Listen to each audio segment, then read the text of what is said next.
Good day viewers. आज हम discuss करेंगे निबोश आईजी न्यू सिलेबस का लास्ट एलिमेंट डिस्कस करने जा रहे हैं, जो कि है एलिमेंट नंबर 11 इलेक्ट्रिसिटी। इससे पहले के तमाम एलिमेंट्स जो हैं वो हमने डिस्कस किए और वो ऑलमोस्ट 63 लेक्चर्स में हमने कवर किए। ये लास्ट लेक्चर है इसके सिलेबस के हवाले से, 64 नंबर लेक्चर, और ये लास्ट लेक्चर होगा सिलेबस के पॉइंट ऑफ व्यू से। इसके बाद आने वाले लेक्चर्स में हम डिस्कस करेंगे कि हमने पेपर को कैसे सॉल्व करना है और इसकी IG2 की जो रिस्क असेसमेंट है वो कैसे परफॉर्म करनी है। अब पहले हम इस एलिमेंट को डिटेल में डिस्कस करेंगे और वो आने वाली वीडियो में होगा। तो ये स्टार्ट करते हैं आज हम। और बहुत सारे लोग डिफरेंट एरिया से, मोस्टली अपना पाकिस्तान, इंडिया या इन दोनों कंट्रीज़ के जो लोग मिडिल ईस्ट, गल्फ वगैरह में मौजूद हैं, उनकी तरफ से बड़ा अच्छा फीडबैक आ रहा है। तो कोशिश भी यही थी, और मैंने शुरू दिन से बताया था कि लेक्चर को इतनी आसान उर्दू में या टू सम एक्सटेंड आप कह सकते हैं कि हिंदी में रिकॉर्ड करने का पर्पज़ ये था कि हर लेवल का जो भी इंडिविजुअल है उसको किसी भी तरह की इसके अंदर हेल्थ एंड सेफ्टी को समझने में किसी भी तरह की मुश्किल ना आए। अच्छा, ये है कि निबोश के अलावा अब इसके ऊपर दूसरे लेक्चर्स की सीरीज जिस तरह चल रही हैं वो कंटिन्यू रहेंगी, ठीक है। उसके अलावा जो जो अपडेट्स आती रहेंगी वो कंटिन्यू रहेंगी, और उसके बाद अब इसकी स्पेसिफिक टर्म्स के ऊपर, जो स्पेसिफिक टर्म्स हैं जो फील्ड में यूज़ हो रही हैं और इस तरह से, उसके ऊपर भी बाकायदा तौर पर लेक्चर्स आएंगे। तो स्टार्ट करते हैं प्रॉपरली। तो एलिमेंट नंबर 11 है और एलिमेंट का नाम है इलेक्ट्रिसिटी, और उसका अब हम पहला डिस्कस करने जा रहे हैं 11.1 the hazards and risk of electricity के रिस्क के इलेक्ट्रिसिटी के रिस्क क्या हैं और खदशात क्या हैं। अब रिस्क और हैजर्ड्स को समझने से पहले हमें जिस चीज़ को समझना है वो बजाते खुद इलेक्ट्रिसिटी है, कि ये इलेक्ट्रिसिटी खुद क्या है, किस प्रिंसिपल, किस रूल के तहत ये काम करती है। और क्योंकि जब तक हमें इसकी वर्किंग का पता नहीं होगा कि कैसे काम करती है, किस तरह से है, उस वक्त तक हम कभी भी थारोली, मतलब हम इसके शायद इमीडिएट कॉज तो देख सकें, लेकिन हम इसके कभी भी अंडरलाइन या रूट कॉजेज को कभी भी आइडेंटिफाई ना कर सकें या उनको अटेंड ना कर सकें। उसके पीछे रीज़न ये है कि अगर हम इसको यहाँ से इसके प्रिंसिपल को डिस्कस नहीं करते। इंट्रोडक्शन टू इलेक्ट्रिसिटी की जब बात की जाए तो an electrical circuit has 3 parameters. अब क्या है जी कि इलेक्ट्रिकल सर्किट को कंप्लीट होने के लिए 3 चीज़ें रिक्वायर्ड हैं। जिस तरह हमने लास्ट टॉपिक फायर डिस्कस किया तो उसमें आपने देखा कि केमिकल रिएक्शन को कंप्लीट होने के लिए, उस फायर के प्रोसेस को कंप्लीट होने के लिए 3 चीज़ों की ज़रूरत थी। इसी तरह हम इसको आगे बढ़ाते हैं तो आपके इलेक्ट्रिकल सर्किट को, मतलब कि एक बार करंट के फ्लो को 3 चीज़ों की ज़रूरत होती है, और वो 3 चीज़ें क्या हैं? एक है वोल्टेज, दूसरा करंट, तीसरी रेजिस्टेंस।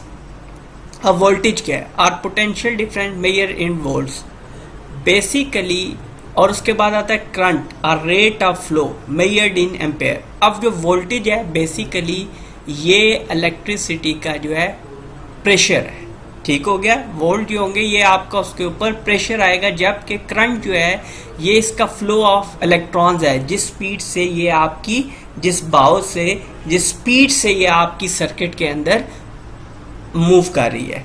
देन रेजिस्टेंस इसलिए है कि अगर रेजिस्टेंस हम अप्लाई नहीं करेंगे तो ऐसी सूरत में चीज़ें रुक के चलेंगी नहीं प्रॉपरली। तो ये 3 चीज़ें हमारे सामने आई हैं, वोल्टेज, करंट और रेजिस्टेंस। और आप वोल्टेज को V से वोल्ट्स में मेजर करते हैं, और V उसका जो होता है वो सिंबल होगा, और करंट को हम एम्पेयर में मेजर करते हैं। करंट का सिंबल I है वैसे, और एम्पेयर्स के लिए A ही यूज़ होगा। रेजिस्टेंस ओम्स में मेजर होती है, और ये ओम्स क्या है? ये ओम्स बेसिकली इलेक्ट्रिसिटी के ऊपर जिसने काम किया तो उसी का ओम्स लॉ है, link together by Ohm's law. Ohm's law में V is equal to I into R। मतलब ये है कि वोल्टेज बराबर है, इसके अंदर इलेक्ट्रिसिटी में वोल्टेज बराबर है I इंटू R के। अगर हम करंट और रेजिस्टेंस को मल्टीप्लाई कर दें तो वो वोल्टेज के इक्वल आएगा। देन जी सिंपल, इस स्लाइड के अंदर तो simple mathematical point of view से हम डिस्कस करेंगे। जैसे v is equal to I into R है, तो रूल है जो चीज़ मल्टीप्लाई हो रही हो वो इक्वल के साइन की दूसरी जानिब जाके डिवाइड होती है, और जो डिवाइड हो रही हो वो मल्टीप्लाई होगी। i इज इक्वल टू, मतलब अगर हमें करंट गिवन है, करंट हमें फाइंड आउट करना है, वोल्टेज और रेजिस्टेंस गिवन है, या रेजिस्टेंस फाइंड करनी है और वोल्टेज और करंट मौजूद है, तो ऐसी सूरत में हम इसको यूज़ करेंगे। v is current is given the symbol I। ये मैं आपको पहले भी बता चुका हूँ, करंट का सिंबल C नहीं है, इलेक्ट्रिकल में C किसी और पर्पज़ के लिए यूज़ होता है, इसलिए करंट का सिंबल यहाँ पर I है। So if you know the values for two of the elements you can calculate the third. Simply आपको इनमें से किसी एक की भी अगर वैल्यू मालूम होगी कि V की, I की, R की, तो ऐसी सूरत में किसी तीसरे आपका जो एलिमेंट है उसकी आप वैल्यू आसानी देख सकते हैं, मैं फाइंड आउट कर सकते हैं। उसके बाद बड़ी कॉमन सी टर्म्स हैं, लेकिन इनको समझना लाजमी है। हमें अक्सर बहुत सारी चीज़ों के साथ वास्ता पड़ता है डेली रूटीन लाइफ में, लेकिन हम उसको जानते, नाम से तो जानते होते हैं, लेकिन हमें ये नहीं पता होता कि ये प्रैक्टिकली कैसे है। अब जिस तरह AC और DC current, DC basically abbreviation है अल्टरनेटिंग करंट और डायरेक्ट करंट। इसको यहाँ पे रीड आउट करने से पहले मैं आपको सिंपली बताता चलूँ, अल्टरनेट करंट ये होता है जो दोनों डायरेक्शंस में, मतलब कि वो सिर्फ एक डायरेक्शन में फ्लो नहीं करेगा बल्कि वो रिवर्स फ्लो भी कर सकता है, इसलिए हम उसको अल्टरनेटिंग करंट बोलेंगे। डायरेक्ट करंट कौन सा है? डायरेक्ट करंट क्या होता है कि वो बेसिकली सिर्फ और सिर्फ एक डायरेक्शन में फ्लो करेगा, मतलब जिस जानिब वो जा रहा है वो वहां से रिवर्स होने का उसका चांस बिल्कुल भी नहीं है। Alternating current AC, main supply is AC, ठीक है, मेन सप्लाई जो भी होती है वो अल्टरनेटिंग करंट पे होती है। Voltage alternates from positive to negative and back again, therefore current flows backwards and forward. वही बात जो मैंने बताई कि करंट आगे की जानिब भी फ्लो करता है और बैक साइड पे भी। यूके में हमारा जो सिस्टम है वो 230 वोल्ट्स के ऊपर काम करता है और यूएस के अंदर 120 वोल्ट्स के ऊपर काम करता है। अब हमारे यहाँ भी ये जो सब कॉन्टिनेंट है इसमें भी 230 वोल्ट्स जो है यूज़ करने की सबसे बड़ी वजह ये है कि ये पहले सब कॉन्टिनेंट था और it was ruled by UK, तो वो इसकी वजह से हमारा भी जो सिस्टम है इलेक्ट्रिसिटी का वो इसी के ऊपर काम कर रहा है। देन जी डायरेक्ट करंट में हमारे पास battery supplies DC, current flows in one direction only, जैसा कि मैंने डिस्कस किया। अब जी रिस्क, मेन चीज़ पे हम आए, the hazards and risk of electricity. एक चीज़ इलेक्ट्रिक शॉक, मतलब इलेक्ट्रिक करंट वगैरह लग गया, बर्न्स, इलेक्ट्रिसिटी के करंट लगने की वजह से जल गया है कोई, फायर्स एंड एक्सप्लोजन, आग लग सकती है, किसी भी तरह का ब्लास्ट हो सकता है, आर्किंग। अच्छा जी, आर्किंग क्या होता है? आर्किंग बेसिकली आपकी जो इलेक्ट्रिसिटी है ये जंप करती है। ये क्या होता है कि एयर में जंप करती है, इसका पूरा टॉपिक आगे डिस्कस भी करेंगे, लेकिन यहाँ पे मैं समझाता चाहूँ कि इसके अंदर डायरेक्ट मीडिया या मीडियम आपको नज़र नहीं आएगा। देखें, वैसे अगर करंट ने गुजरना है, फ्लो करना है, किसी भी डायरेक्शन में जाना है, तो उसके लिए वो क्या करेगी, उसको कोई मीडियम, कोई मीडिया चाहिए, मतलब कोई वायर होगी जिसमें से कोई कंडक्टर उसको चाहिए जिसमें से उसने पास होना है। लेकिन आर्किंग में ऐसा नहीं होता। आर्किंग में जब इलेक्ट्रोमैग्नेटिक फील्ड बन जाती है तो उसमें इलेक्ट्रिसिटी जंप कर जाती है। सेकेंडरी इफेक्ट्स वो होते हैं जिनका डायरेक्टली इलेक्ट्रिसिटी की वजह से प्रॉब्लम नहीं आता, बल्कि इलेक्ट्रिसिटी के से इनडायरेक्टली। फॉर एग्जांपल, आप क्या कर रहे हैं कि आप खड़े हैं एक लैडर के ऊपर और आप एक ट्यूबलाइट या फैन कुछ भी ठीक कर रहे हैं, उसके नतीजे में वहाँ पे स्पार्क होती है। स्पार्क होने के नतीजे में क्या है कि आप अपने बचाव के लिए पीछे होते हैं कि कहीं करंट ना लग जाए, तो इस दौरान जो आप नीचे गिर जाएंगे और गिरने के नतीजे में आपको जो तकलीफ पहुंचेगी, जो नुकसान पहुंचेगा, वो सेकेंडरी इफेक्ट्स के अंदर हम कंसिडर करेंगे। अच्छा जी, अब इलेक्ट्रिक शॉक से होता क्या है, किस लेवल का शॉक होगा, किस हद तक हमें नुकसान पहुंचा सकता है। तो अगर तो ये 0.5 से 2 मिली एम्पेयर के शॉक है, थ्रेशोल्ड ऑफ सेंसेशन आपको थोड़ी सी गुदगुदी सी होगी। 2 to 10 मिली एम्पेयर है, tingling sensation, muscles tremor, painful sensation, इसमें थोड़ी सी तकलीफ भी होगी।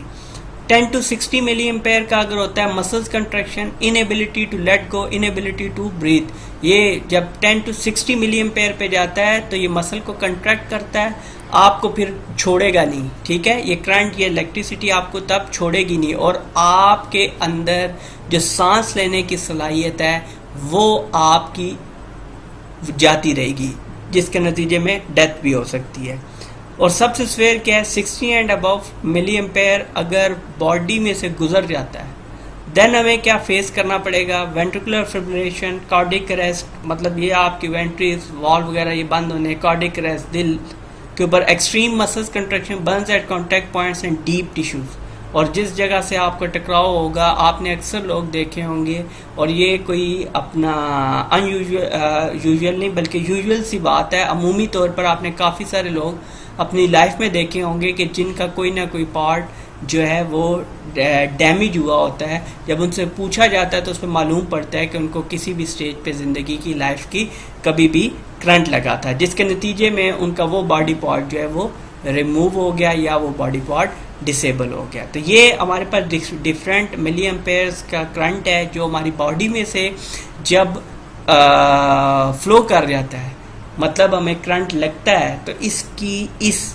जो आपकी मिली एम्पेयर के कितनी आपका जो है कैपेसिटी का जो करंट है वो आपकी बॉडी से गुजर रहा है या आपको डैमेज कर रहा है, ठीक है। तो वो ये हमने 4 हिस्सों में डिवाइड किया हुआ है, 0.5 से 2 तक, 2 से 10 तक, 10 से 60 और 60 से अबव। और वैल्यू क्या है, जो मेजरमेंट यूनिट यहाँ हम यूज़ कर रहे हैं वो है मिली एम्पेयर, ठीक है जी।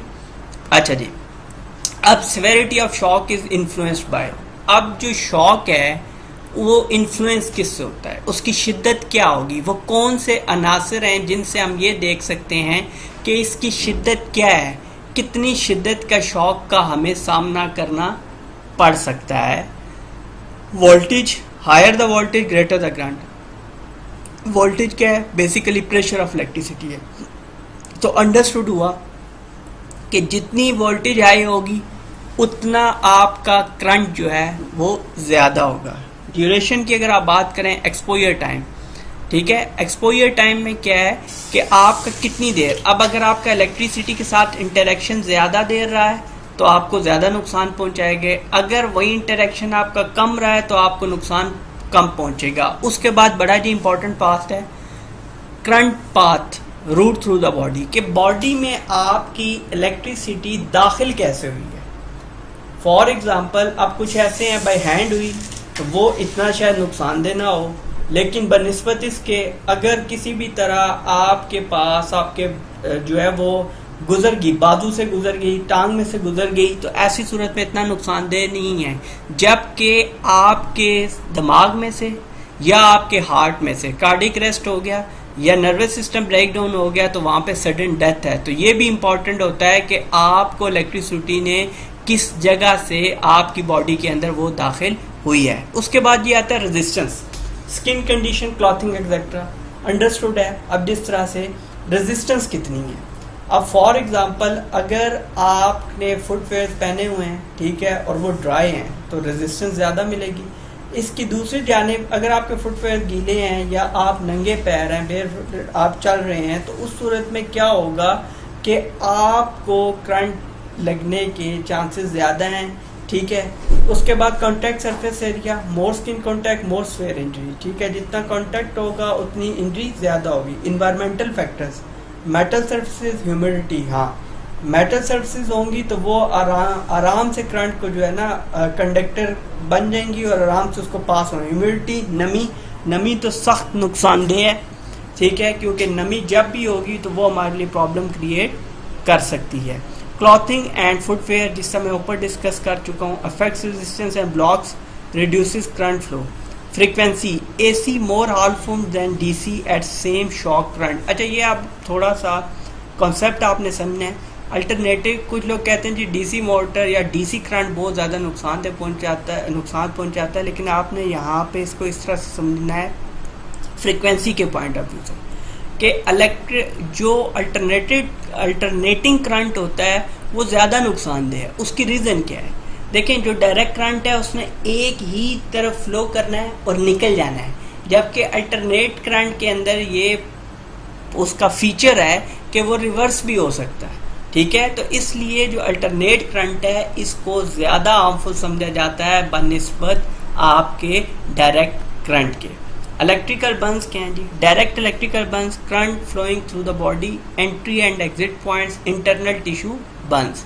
डायरेक्ट इलेक्ट्रिकल बर्न्स में क्या होगा कि करंट आपकी बॉडी में से गुजरा, एंट्री और एग्जिट पॉइंट आपके जला दिए या इंटरनल बॉडी टिश्यूज आपके डैमेज कर दिए। जैसा आपने अक्सर देखा है कि कई जगहों पे जब ऐसा एक्सीडेंट होता है इलेक्ट्रिसिटी से, तो जब डेथ होती है तो आप देखते हैं कि बज़ाहिर कोई आपको कोई ज़ख्म, कोई ऐसी चीज़ दिखाई नहीं देगी, लेकिन दूसरी जानिब उसका जिस्म जो है, जो बॉडी है, उसका कलर चेंज हो जाता है, जिसके अंदर टिश्यूज़ जो हैं वो कम्प्लीटली डैमेज हो जाते हैं। Indirect electrical burns, an electrical accident causing something to overheat और एक्सप्लोड, आर्क फ्लैश एक्सेट्रा। अब देखें जी इलेक्ट्रिकल एक्सीडेंट में इनडायरेक्ट इलेक्ट्रिकल बर्न क्या है कि कोई भी चीज़ ओवरहीट होगी या ओवरहीट हो के उसके नतीजे में जो एक्सप्लोड हुई, जो उसका धमाका हुआ या ओवरहीट ज़्यादा, उसकी वजह से जो नुकसान पहुंचा उसको हम इनडायरेक्ट इलेक्ट्रिकल बर्न में कंसिडर करेंगे। नेक्स्ट हमारे पास आता है इलेक्ट्रिकल फायर्स एंड एक्सप्लोजन के बिजली से आग लगने का और उसके अलावा कोई भी आपका वहाँ पर छोटा मोटा ब्लास्ट हो सकता है, धमाका वगैरह हो सकता है, एक्सप्लोजन हो सकता है।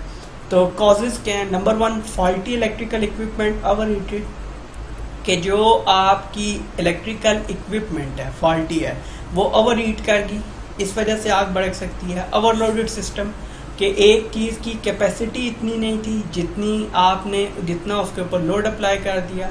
Over heating during charging, over charge भी एक बहुत बड़ा प्रॉब्लम है जिससे अब अक्सर सेल फोन वगैरह के साथ हो जाता है। इक्विपमेंट में भी मिस यूज़, इक्विपमेंट में भी मिस यूज़ ये होता है कि आपकी कोई भी इक्विपमेंट है वो किसी स्पेसिफाइड पर्पस के लिए है, लेकिन आप उसके स्पेसिफाइड पर्पस के अलावा उससे जब काम लेने की कोशिश करते हैं तो ऐसी सूरत में आपको इस तरह के फायर या एक्सप्लोजन का सामना हो सकता है। फ्लेमेबल एटमॉस्फेयर, बड़ी डिटेल में हमने डिस्कस किया कि flammable, highly flammable, extremely flammable क्या होता है, जोन 0, जोन 1, जोन 2 हम पहले डिस्कस कर चुके हैं इससे पहले वाले एलिमेंट में। तो यहाँ पे फ्लेमेबल एटमॉस्फेयर एक होता है फ्लेमेबल, एक होता है हाईली फ्लेमेबल, एक होता है एक्सट्रीमली फ्लेमेबल। तो उसको देखते हुए हम इक्विपमेंट यूज करते हैं कि कहीं इक्विपमेंट की वजह से उस एटमॉस्फेयर के अंदर कोई फायर या एक्सप्लोजन ना हो जाए।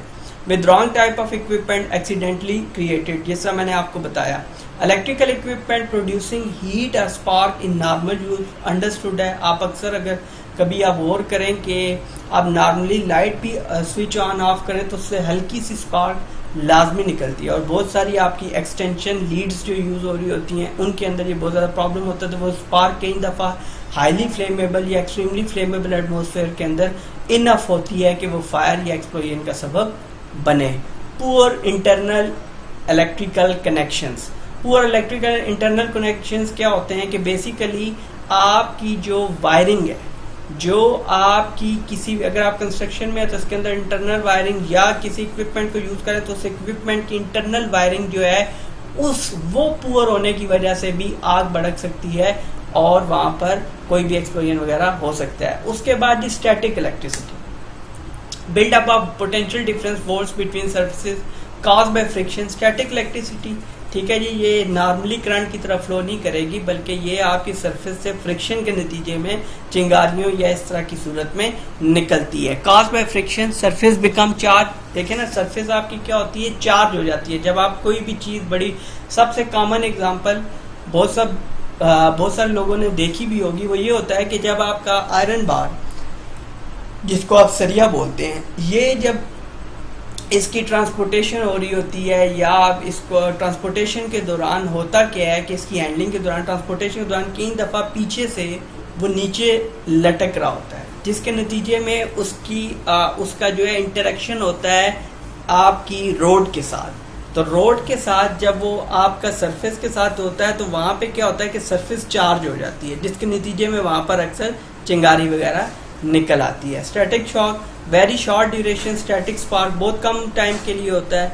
Spark caused on contact with अर्थ, जिस समय आपसे डिस्कस किया, risk of igniting flammable liquid. लेकिन चिंगारी की वजह से प्रॉब्लम ये होता है कि इग्निटेबल फ्लेमेबल अगर लिक्विड मौजूद है तो वो उसमें आग का सबब ये बन सकते हैं। नेक्स्ट ही आर्किंग। मैं आपको अभी कुछ देर पहले ही बताया था आर्किंग है क्या, ability of electricity to jump across an air gap, कि एयर गैप से विदाउट एनी मीडियम, कोई वायर नहीं चाहिए, कोई कुछ नहीं चाहिए, ये जंप करती है। ठीक है, usually involves high voltage, example overhead power lines. अब वो पावर लाइंस ऊपर होती हैं, लेकिन क्या होता है कि नीचे तक उनका करंट या अर्थ या इस तरह की चीजें, अक्सर आपको मालूम होगा कि बहुत सारी जगहों पे जहां से ये हाई ट्रांसमिशन लाइंस गुजर रही होती हैं, आम बड़ी इंडस्ट्री तो कोई सोच भी नहीं सकता कि वो उसके नीचे कोई जो है बिल्ड करेगा। बहुत सारे एरियाज में क्या होता है कि जहाँ से ट्रांसमिशन लाइन गुजर होती हैं उसके नीचे से ही घर बना दिए जाते हैं, जिसकी वजह से ये अंडर डेवलप कंट्रीज में बहुत ज़्यादा है। और इस तरह से होता है कि वहाँ पे ये आर्किंग का जो अमल है वो बहुत ज़्यादा होता है, क्योंकि घर लोगों ने करीब बनाए होते हैं और उसके ऊपर से हाई ट्रांसमिशन लाइन गुजर रही होती है। मेन हैजर्ड क्या है जी, इलेक्ट्रिक शॉक है, direct burn from the arc, indirect burn from the radiant heat. ठीक है जी, damage to the eyes from ultra violent light, उसकी फिर वो जो चमक जो रोशनी आती है अल्ट्रा वायलेंट रेज की शक्ल में, वो आपकी आईज को डैमेज करती है। सेकेंडरी इफेक्ट्स देखते हैं, पहले हमने उसके सारे इफेक्ट देखे जो उससे डायरेक्टली हो रहे थे, अब secondary effect. Physical injuries caused by an electrical incident, example falling of a ladder causing cuts, bruises, broken bones, मतलब कट्स लग सकते हैं, खराशें पहुंच सकती हैं, या जब वो गिरेगा ऊपर से नीचे तो हड्डियां भी टूट सकती हैं। Dangerous activities. अब डेंजरस एक्टिविटीज क्या हैं, एक आपकी वर्क प्लेस है, आप उसके ऊपर एक्टिविटीज परफॉर्म कर रहे हैं, ठीक हो गया, आप उसके ऊपर एक्टिविटीज परफॉर्म कर रहे हैं, अपना काम कर रहे हैं, लेकिन इस दौरान कुछ ऐसी एक्टिविटीज हैं जिनको आप परफॉर्म करते हैं। ठीक है, जिन एक्टिविटीज को आप परफॉर्म करते हैं वो एक्टिविटीज डेंजरस एक्टिविटीज कंसीडर होंगी। Use of poorly maintained electrical equipment. ठीक है, एक इलेक्ट्रिकल इक्विपमेंट आप ऐसा यूज कर रहे हैं जिसको मेंटेन नहीं किया गया है, जिसको इंस्पेक्ट नहीं किया गया। Use of electrical equipment in wet environments. Wet environments में प्रॉब्लम यही है, ह्यूमिडिटी हो, वाटर आपको पता है यूनिवर्सल कंडक्टर ऑफ इलेक्ट्रिसिटी है। Work near overhead power lines, contact with underground power cables. Underground power cables अक्सर क्या होता है कि बहुत सारी जगहों पे जो सिस्टम होता है आपका इलेक्ट्रिसिटी का वो अंडरग्राउंड होता है, और उसके अलावा जिन जगहों पे अगर ओवरहेड वायर्स भी यूज़ की जाती हैं तो वहाँ पे फॉर एग्जांपल आपके सिग्नल्स हो गए या इस तरह की बहुत सारी ऐसी चीज़ होती है जिनके लिए आपको अंडरग्राउंड इलेक्ट्रिसिटी जो है वो प्रोवाइड करनी पड़ती है। Work on main electrical supplies, के जहाँ से आपकी इलेक्ट्रिसिटी आ रही है, जिससे ये आपके सामने अभी इस स्लाइड के अंदर दिखाई दे रहा है। उसके बाद fixed and portable electrical equipment. अब fixed and portable electrical equipment में क्या होगा, फिक्स्ड वो हैं जो अपनी जगह से हम हिला नहीं सकते, हमने वहीं पे उनको इस्तेमाल करना है। पोर्टेबल इलेक्ट्रिकल इक्विपमेंट जिसको हम इजीली एक जगह से दूसरी जगह ले जा सकते हैं और उसको इस्तेमाल में ला सकते हैं। Conditions that and practices likely to lead to accident, ये कौन सी ऐसी कंडीशंस हैं या प्रैक्टिसेस हैं, ऐसे कौन से अमल हैं जिनकी वजह से ये एक्सीडेंट्स की तरफ चले जाते हैं। अनसूटेबल इक्विपमेंट, इक्विपमेंट आपके मुनासिब नहीं है। यूजिंग इक्विपमेंट इन डैम कंडीशंस, नमी वाली जगहों पे। Miss use. Physical abuse, physical abuse ये होता है कि उसकी जो फिजिकल, उसकी जो जिस्मानी हालत है, जिस शक्ल सूरत में, जिस जिस्मानी हालत में वो बने हैं, आप उसको टेम्पर कर देते हैं और उसके नतीजे में फिर करंट वगैरह लग सकता है। Improper repairs, example taped up joints, मतलब इम्प्रॉपर रिपेयर में क्या होता है कि आपको कहीं से भी कट लगा या कुछ हुआ, आप उसको प्रॉपरली ज्वाइन करने बजाय ऊपर टेप कर देते हैं, तो वो आप देखें कि नीचे जो हैजर्ड है वो वैसे का वैसा मौजूद है। Use of faulty defective equipment. Chemical abrasion damage to the flex, flex होता है जी आउटर कवर जो इसका है। लैक ऑफ इंस्पेक्शन, टेस्टिंग और मेंटेनेंस, आपकी जो टेस्टिंग है वो प्रॉपर नहीं है, इंस्पेक्शन नहीं हो रही है, और मेंटेनेंस, तो मेंटेनेंस वगैरह की वजह से ये इशू आ सकता है। अब 11.1 जो था हमारा, बेसिकली जो हमने डिस्कस किया था हैजर्ड्स और रिस्क इलेक्ट्रिसिटी के। अब हम डिस्कस करने जा रहे हैं जो हैजर्ड्स, जो रिस्क हमने डिस्कस किए हैं, इसके कंट्रोल मेजर्स क्या हैं। अब जी आ गया हमारे पास सबसे पहले प्रोटेक्शन ऑफ कंडक्टर्स, मतलब कि कंडक्टर अब होता क्या है पहले ये हम देखेंगे। कंडक्टर वो होता है जिसमें से इलेक्ट्रिसिटी इजीली पास हो सके। तो वो अब जहाँ पर आपने ट्रांसमिशन के लिए यूज़ कर रहे हैं, इलेक्ट्रिसिटी के ट्रांसमिशन के लिए, वहाँ पे तो आपने डेलिबरेटली कंडक्टर यूज़ करने हैं।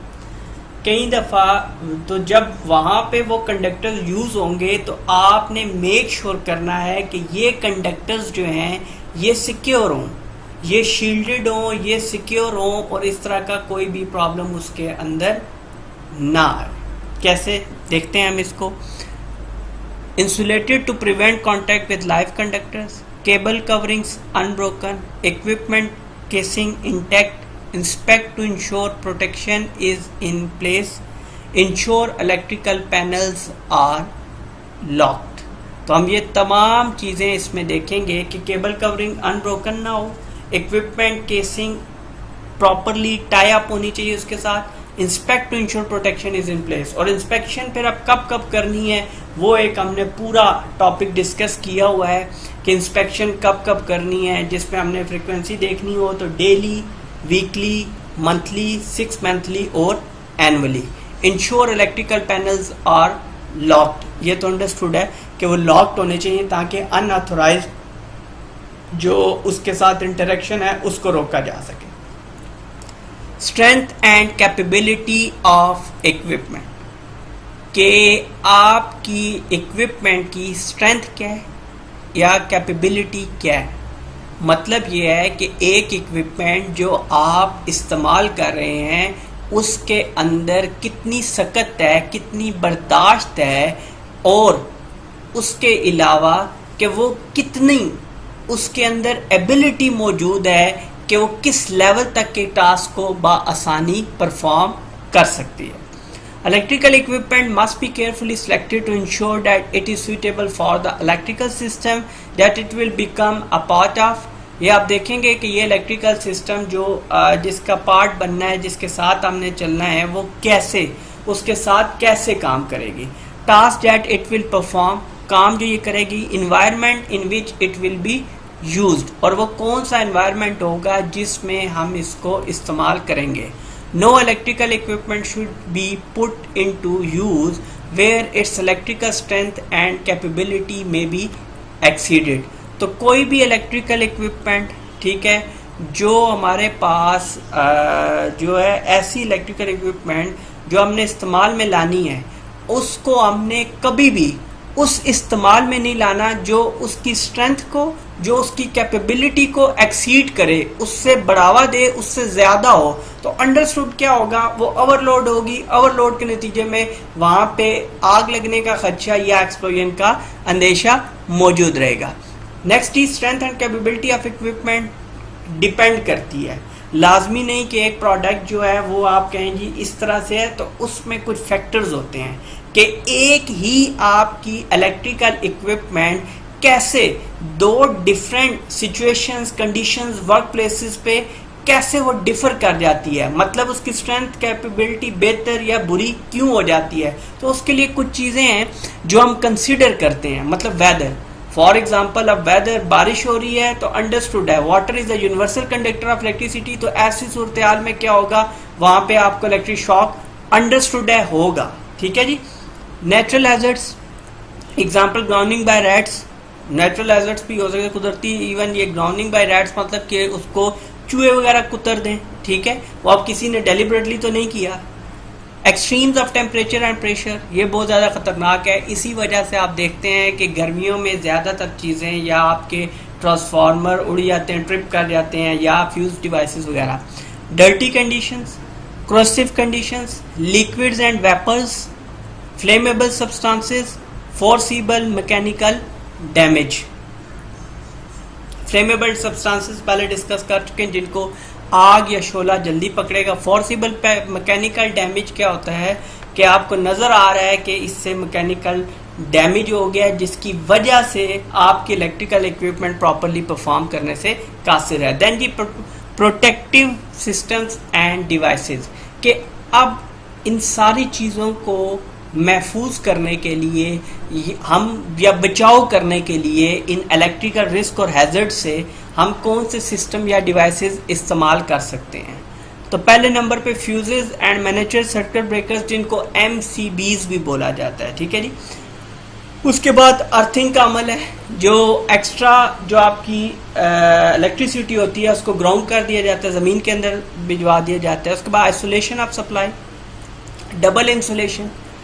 आइसोलेशन ऑफ सप्लाई ये होता है कि आप सप्लाई को अलग कर दें। डबल इंसुलेशन ये होता है कि आप किसी भी चीज़ को डबल रैप आप, फॉर एग्जांपल आप देखते हैं एक नॉर्मल एक आपकी इलेक्ट्रिकल जो आपकी एक्सटेंशन होती है, उसमें आप देखते हैं जो तार के ज़रिए वो कनेक्ट होती है किसी भी शू वगैरह में, तो उसके अंदर दो वायर्स मौजूद होती हैं। पहले तो उन दो वायर्स पे अलग अलग इंसुलेशन होती है, फिर उसके बाद उसके ऊपर मेन जो होल चढ़ा हुआ होता है, जो दूसरी इंसुलेशन होती है जिसमें उन दोनों को डाला जाता है। तो इस अमल में क्या हुआ कि हमने डबल इंसुलेशन कर दी है।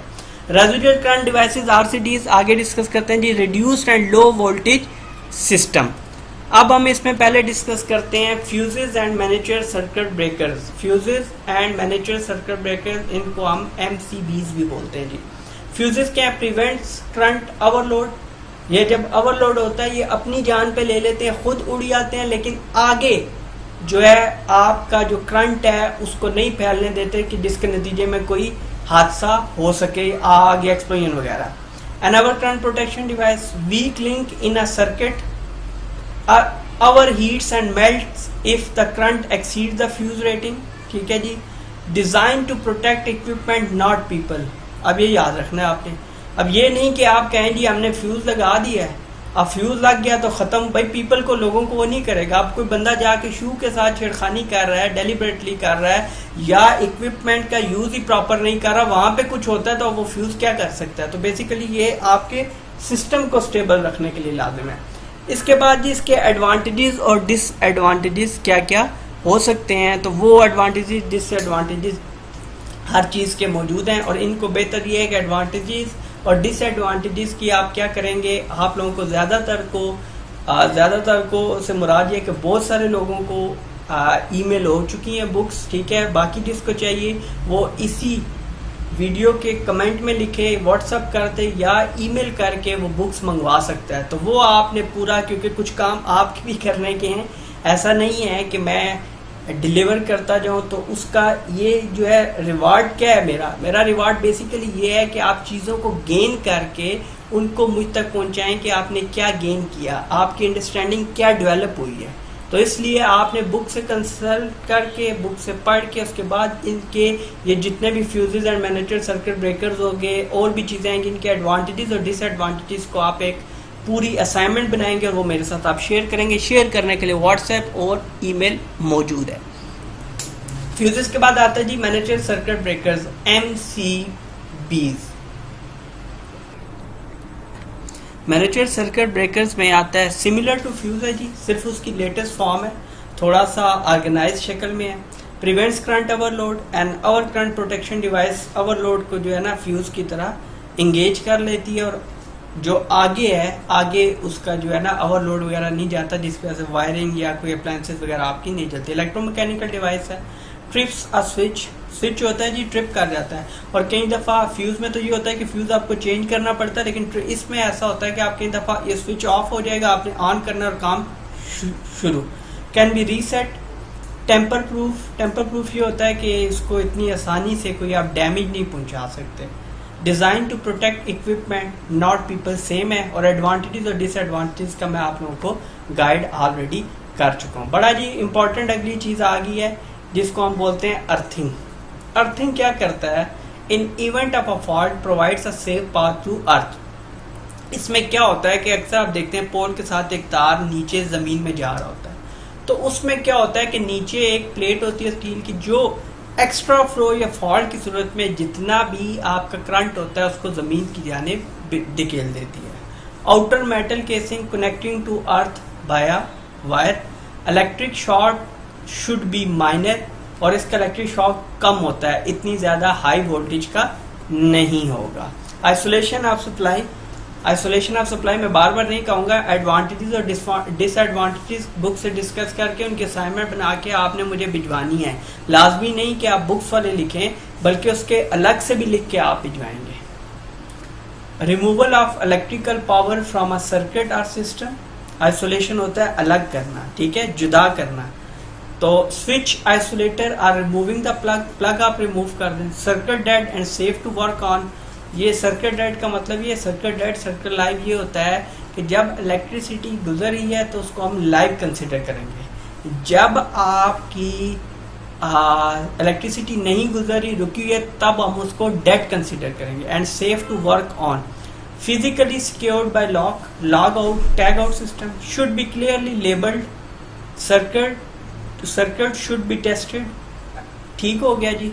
और इसका जो है ना आपने एडवांटेजेस डिसएडवांटेजेस को देखना। डबल इंसुलेशन बड़ी डिटेल में मैं बता चुका हूँ, यहाँ पे मैं सिर्फ इसको बताते हुए आगे निकल जाऊंगा कि किस तरह से डबल इंसुलेशन होती है, हम बड़ी डिटेल में डिस्कस कर चुके हैं। लाइव पार्ट्स और parts that might become live under, live से मुराद वही है कि जिसमें करंट मौजूद होगा।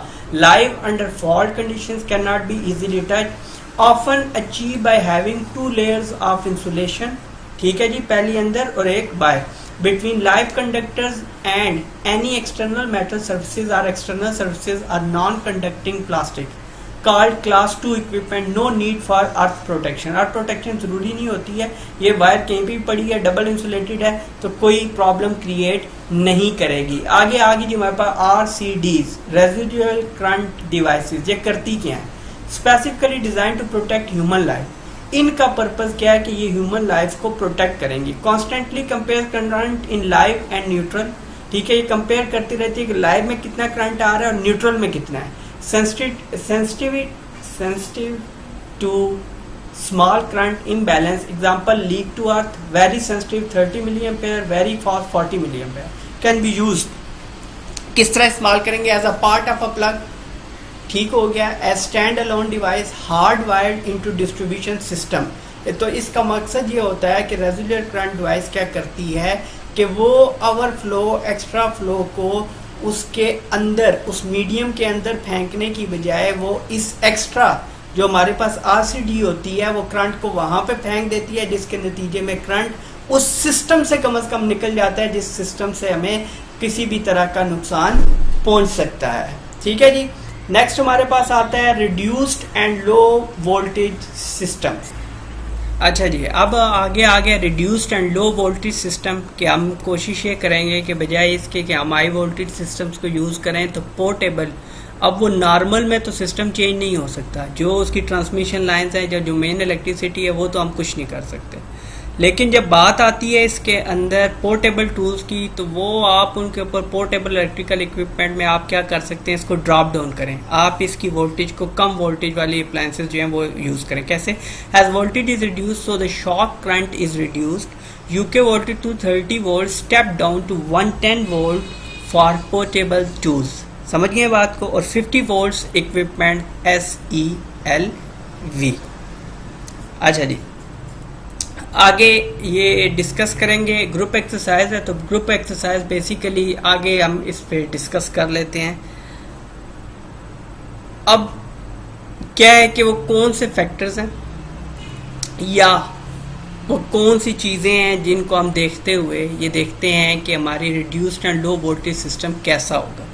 Control measures when selecting portable electrical equipment on construction site. Number 1, use battery power, मतलब बैटरी वगैरह आप यूज़ कर लें ताकि इलेक्ट्रिसिटी नहीं आएगी, तो बैटरी से इतना बड़ा शॉक या इस तरह के प्रॉब्लम कम ही होते हैं। रिड्यूस्ड और low voltage equipment, use RCD residual current devices होंगी ताकि ओवरफ्लो उसका ज़ायल होता रहे, उसका ज़ाया होता रहे। Locate cables carefully. Use double insulated equipment, carry out pre use checks, ये तो लाजमी है जी। ये आप किसी भी फील्ड के ऊपर हैं, इलेक्ट्रिकल, मैकेनिकल, कंस्ट्रक्शन, जितने टूल्स जितनी इक्विपमेंट आप यूज़ करते हैं उसका प्री यूज चेक लाजिम है। आप किसी भी सूरत कहीं पे भी काम कर रहे हैं, किसी भी तरह की आपके पास टूल है, आपका प्री यूज चेक वो लाजमी है। Train operators in correct use, avoid. अच्छा, train operators in correct use का मतलब ये है कि हर चीज का इस्तेमाल का एक बाकायदा SOP होता है। आपने जो SOP जो दिया गया है या मैन्युफैक्चरर ने गाइड दिया है या मैन्युफैक्चरर ने मैनुअल दिया है उसके मुताबिक यूज करेंगे। ठीक है जी। कब होता क्या है कि आप अगर उसको प्रॉपरली नहीं करेंगे, जुगाड़ लगाएंगे जो कि अमूमन लगाया जाता है, तो ऐसी सूरत में वो आपके लिए प्रॉब्लम क्रिएट कर सकता है। Avoid using in wet conditions, implement routine visual inspection and testing. और इंस्पेक्शन और टेस्टिंग जो है ये लाजमी कंट्रोल मेजर है। What do we mean by the term competence? Competence के ऊपर बड़ी डिटेल में मैंने एलिमेंट नंबर 1 में भी डिस्कस किया था। ठीक है जी। मैंने इसके अलावा इसके ऊपर एक बाकायदा कॉम्पिटेंट पर्सन का लेक्चर भी दिया हुआ है। छोटा सा लेक्चर है 3-4 मिनट का, अगर आप उसको डिटेल में सुन लेंगे तो आपको बड़ा कॉन्सेप्ट क्लियर हो जाएगा। तो उसी को सामने लाते हुए उस कॉम्पिटेंट पर्सन में, उस कॉम्पिटेंस में 4 चीज़ें आती थी। ठीक है जी। अब उन्हीं को 4 चीज़ों को जब हम इलेक्ट्रिसिटी के पॉइंट ऑफ व्यू से देखेंगे तो वो हमारा कॉम्पिटेंट पर्सन होगा फॉर इलेक्ट्रिकल। ठीक है जी। कॉम्पिटेंट पर्सन में 4 चीज़ें कॉम्पिटेंट में क्या होती हैं जी? कैट, KATE, कैट के for knowledge, A for ability, T for training, E for experience. कि जिस बंदे के अंदर उस फील्ड से रिलेटेड ये 4 चीज़ें मौजूद होंगी तो हम कहेंगे ये बंदा कॉम्पिटेंट है। अब कॉम्पिटेंट पर्सन में नॉलेज ऑफ इलेक्ट्रिसिटी का उसे नॉलेज हो। जिस तरह अब क्या हुआ, वैसे तो अब आप अपनी हेल्थ एंड सेफ्टी की फील्ड में हो सकता है कॉम्पिटेंट हो, लेकिन अब यहाँ पे इलेक्ट्रिसिटी प्रिंसिपल क्यों पढ़ाया गया? वो इसलिए था कि नॉलेज ऑफ इलेक्ट्रिसिटी रिक्वायर्ड था हमें। Experience and electrical work, understanding of the system, understanding of hazards and precautions. ठीक है जी। Ability to recognise whether safe to continue work, उसके अंदर ये सकत भी हो। एबिलिटी लाजमी चीज़ है, और एबिलिटी एक ऐसी चीज़ है जो ज़्यादातर नॉलेज एफर्ट की बजाय ज़्यादातर जो एबिलिटी होती है उसका ताल्लुक जो है वो नेचुरली है। ये आप एबिलिटी आप बार बार प्रैक्टिस करके एक चीज़ की हैबिट तो डेवलप कर सकते हैं, लेकिन याद रखिएगा हार्ड वर्क भी करके आप एक प्रैक्टिस की हैबिट तो डाल सकते हैं, हैबिट तो आ सकती है, लेकिन एबिलिटी एक ऐसा फैक्टर होता है जो गॉड गिफ्टेड होता है। ठीक है। तो उसमें भी अगर हार्ड वर्क करके भी आप कई दफ़ा compete कर जाते हैं एबिलिटी को। ठीक हो गया जी। अब और लाजमी नहीं है एबिलिटी का। अगर आप कहें कि जी एक चीज़ में आप एक्सपर्ट हैं, आपकी एबिलिटी है तो लाजमी है, माइट भी पॉसिबल है एक के अंदर आपकी एबिलिटी होगी तो 99 जो दूसरी एक्टिविटीज़ हैं उनके अंदर आपकी एबिलिटी या ऑक्यूपेशंस के अंदर एबिलिटी आपकी 0 भी हो सकती है। इसलिए जिसका काम होता है उसके अंदर एबिलिटी होती है, और वही बंदा right person at right job वो इसी तरह से होगा। नेक्स्ट जी, use of safe system of work. आपको safe system of work SSOW में, परमिट टू वर्क में भी बताया था कि इलेक्ट्रिसिटी जो है ये आपका ऐसा है जिसके अंदर सेफ सिस्टम ऑफ वर्क भी डेवलप करना पड़ता है, जिसके अंदर परमिट टू वर्क भी आता है। Work dead when ever possible, जब कभी भी मुमकिन हो आपने कनेक्शन डिस्कनेक्ट से मुराद है कि आप ऑफ करके पावर की जो सप्लाई है उसको ऑफ करके आपने काम करना है। वर्क ऑन और नियर लाइव इलेक्ट्रिकल इक्विपमेंट, अगर बवजह मजबूरी आपको वो काम इलेक्ट्रिकल इक्विपमेंट के वर्क ऑन और नियर उसके आसपास करना पड़ जाता है मजबूरन, देन 2 बातें आप देखेंगे। ओनली अंडर एक्सेप्शनल सर्कमस्टांसेस, कि जब बिल्कुल कोई चांस नहीं है कि आप उसकी ट्रांसमिशन को या उसकी सप्लाई को रोक सकें, एंड इफ कंट्रोल टाइटली। दूसरी वजह ये हो सकती है कि आपने इतने अच्छे तरीके से उस सिस्टम को, इलेक्ट्रिकल सिस्टम को मैनेज किया हुआ है कि आप डैम श्योर हैं कि यहाँ पर किसी भी तरह की लीकेज या इलेक्ट्रिक शॉक, इलेक्ट्रिक करंट या एक्सीडेंट नहीं होगा। तो ऐसी सूरत में आप लाइव इलेक्ट्रिकल वायर्स के या इक्विपमेंट पे भी काम कर सकते हैं। Working on near live electrical systems जी, no live working unless no alternative. जब तक बिल्कुल मुमकिन कोशिश करें कि आपको लाइव इलेक्ट्रिकल इक्विपमेंट सिस्टम इस्तेमाल न करना पड़े, बावजह मजबूरी कि अब कुछ और नहीं हो सकता, तो ऐसी सूरत पे कोई अल्टरनेटिव नहीं है। फिर आपने जब काम करना है तो ये बुनियादी 5 चीज़ें हैं जो आपने जहन में रखनी है। जहन में रखने के अलावा आपने प्रैक्टिकली काम करते हुए ये 5 चीज़ें इनको आपने वहाँ पर इम्प्लीमेंट करना है। If essential safe system of work to include permit to work, PTW आपने वहाँ पे लाजमन परमिट टू वर्क सिस्टम में भी हमने डिस्कस किया था कि लाइव इलेक्ट्रिकल वायर या इलेक्ट्रिसिटी में हमें ये रिक्वायर्ड होगा। कॉम्पिटेंट पर्सन होंगे। Then insulating PPE such as boots and gauntlets. Boots तो आपको पता है जो आपके इलेक्ट्रिसिटी में यूज होते हैं। गॉन्टलेट्स बोलते हैं वो जो ग्लव्स आपके इधर कोनियों तक, ठीक है जी, आपकी जो कोनियाँ हैं, एल्बोज हैं, यहाँ तक जो ग्लव्स आपके, आपने अक्सर देखा होगा कि जो भी खासकर आपकी इलेक्ट्रिसिटी कंपनीज होती हैं उनके जो एम्प्लॉयज होते हैं उन्होंने पहने होते हैं, तो वो आपकी कोनियों एल्बो से ऊपर तक होते हैं, उनको हम गॉन्टलेट्स बोलते हैं। Insulated tools and equipment, designated work area, ठीक है जी। डेजिग्नेटेड वर्क एरिया ये होता है कि ऐसी जगह जहाँ पर आपने देख लिया कि लाइव इलेक्ट्रिकल वर्क आप परफॉर्म कर रहे हैं, तो ऐसी जरूरत को डेजिग्नेटेड एरिया होगा, वहाँ पर फिर अनऑथराइज्ड एंट्री को आप रोकेंगे और इस तरह के कामों को आप अवॉइड करेंगे जी। Next, isolation usually requires the breaking of the circuit, physically securing of the break in the circuit. Physically क्या होता है कि आप उसको जिस्मानी तौर पर अलग कर दें। सम फॉर्म ऑफ लेबल और टैग, और कई दफा क्या होता है कि आप देखते हैं कि ये इक्विपमेंट है, इसका ये जो पार्ट है इलेक्ट्रिकल इक्विपमेंट का, इसके बावजह अगर वो रुक गई है तो तब या मेंटेनेंस के लिए जाना है, उसके अलावा नहीं जाना तो आप वहाँ पर टैग आउट सिस्टम अप्लाई कर देंगे ताकि अनऑथराइज्ड पर्सन उस तरफ जाएं ही ना। प्रिवेंटिंग बरीड केबल स्ट्राइक्स, ये बड़ा जी इंपॉर्टेंट काम है। अक्सर एक्सकवेशंस के दौरान खुदाई के साथ, एक्सकवेशन बोलते हैं a man made cavity on the surface of earth. जब आप सतह ज़मीन के ऊपर इंसानी बनाया हुआ जो गड़ा होगा उसको हम बोलेंगे एक्सकवेशन, खुदाई। तो इस दौरान सतह ज़मीन के नीचे, अर्थ के नीचे, सरफेस के नीचे जो आपकी बरीड केबल्स होती हैं उनसे कोई क्रेन, कोई आपका जो भी टूल इक्विपमेंट आप यूज़ कर रहे हैं उससे स्ट्रक हो सकती है। May be struck during excavation can result in arcing, shock, burn, fire. Precautions क्या जी? Check plans, detection equipment, example CAT scanner ये वायर्स को चेक कर लेते हैं कि यहाँ पे वायर कितनी डेप्थ में और कैसे मौजूद है। एक्सपोज बाय हैंड डिगिंग, ये एक्सपोज बाय हैंड डिगिंग में फिर आपको PPE प्रॉपर यूज़ करनी पड़ती है क्योंकि आपका डायरेक्ट हाथ से भी इंटरेक्शन वो मुनासिब नहीं होगा। Identify and label, work near over head power line, जिससे आप ये देख सकते हैं कि ये पावर लाइन गुजर रही हैं और इसके नीचे ये काम हो रहा है। यूजली अनइंसुलेटेड, कंट्रोल में ये क्या होंगी जी? अरेंज आइसोलेशन और कवर स्लीव, उसको कवर कर दें आप सारे को, ठीक है। Safe system of work and permit to work, barrier, signs, goal post, banksman, signal वगैरह मौजूद हो ताकि पोल शोल से न टकराए जो भी आपका व्हीकल आप वहाँ पे यूज़ कर रहे हैं। Non conducting equipment properly possible जितना हो तो आप यूज़ करें वहाँ पे नॉन कंडक्टिंग इक्विपमेंट, मतलब ऐसा इक्विपमेंट जो वहाँ पर करंट का सबब या अपने अंदर करंट एब्जॉर्ब ना करे, ना वो ट्रेवल करे। अच्छा जी, ग्रुप एक्सरसाइज है। What action should be taken on finding a person suspected to have suffered an electric shock, कि एक इंडिविजुअल है, वर्कर है, शुबह है कि उसने सफ़र किया किससे? इलेक्ट्रिक शॉक से, तो आप क्या करेंगे? Emergency procedures following an electrical incident, वैसे तो हमने एमरजेंसी रिस्पांस प्लान बड़ी डिटेल में डिस्कस किया, लेकिन यहाँ पहले फायर के चैप्टर में फायर से रिलेटेड डिस्कस किया, अब हम ज़रा इलेक्ट्रिकल के हवाले से डिस्कस करेंगे।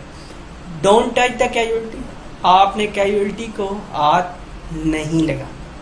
Call for help and ambulance, turn off power supply, जहाँ से सप्लाई आ रही है उसको बंद कर दीजिए। If can't switch off power, isolate casualty from the supply, और ये आइसोलेशन करने के लिए आपको नॉन कंडक्टर इक्विपमेंट इस्तेमाल करनी पड़ेंगी उसको उससे अलग करने के लिए। चेक फॉर ब्रीदिंग, कि सांस ले रहे या नहीं। रिकवरी पोजीशन इफ ब्रीदिंग, फिर उसको रिकवर कैसे करना है। Start CPR, cardiopulmonary resuscitation if not breathing, अगर वो नहीं सांस ले रहा तो फिर वो जो CPR का प्रोसीजर होता है वो आप वहाँ पर परफॉर्म करेंगे। ट्रीट बर्न्स, जहाँ से जल गया है उसको देखेंगे। Treat for physiological shock, physiological shock ही होता है नफ्सियाती तौर पर, ठीक है, तो वो उसका फिजियोलॉजिकल आपकी जो शॉक होगा वो आप उसको थोड़ा सा मेंटली रिलैक्स करने की कोशिश करेंगे। Ensure medical help is obtain. Inspection and maintenance strategies. अब आपने इन तमाम तर चीज़ों की इंस्पेक्शन कैसे करनी है, किन की, इलेक्ट्रिकल इक्विपमेंट की, ये जो कंट्रोल मेजर के तौर पे आपकी प्रोटेक्टिव डिवाइसेस हैं, प्रोटेक्टिव सिस्टम है, applies to fixed wiring system, portable appliance testing, जिसको पैट बोलते हैं। ये बहुत दफ़ा आप देखेंगे PAT, portable appliance testing, combined inspection and testing. अच्छा जी, अब यूज़र चेक्स। ये यूज़र चेक्स क्या हैं? ये पहली, ये बिल्कुल बुनियादी चीज़ होती है इंस्पेक्शन की। जो बंदा इस्तेमाल करने लगा है वो उसको एक बार ध्यान से देख ले, एक बार तसल्ली कर ले कि वो टूल या इक्विपमेंट यूज़ कर रहा है उसकी सारी हालत क्या है और कैसे है। User checks, body of plug intact and secure, उसकी जो बॉडी ऑफ प्लग की वो इंटैक्ट हो और सिक्योर हो। Outer flex sheath covers all inner wires, outer flex जो लगा हो वो सारी जो केबल वायर्स उसके अंदर मौजूद है उनको कवर करके रखे। ये नहीं कि एक तार बाहर निकली है, दो, ऐसा नहीं होगा। Plug and appliance cable clamp tight कर लेंगे। Flex fully insulated, no splits or Kings.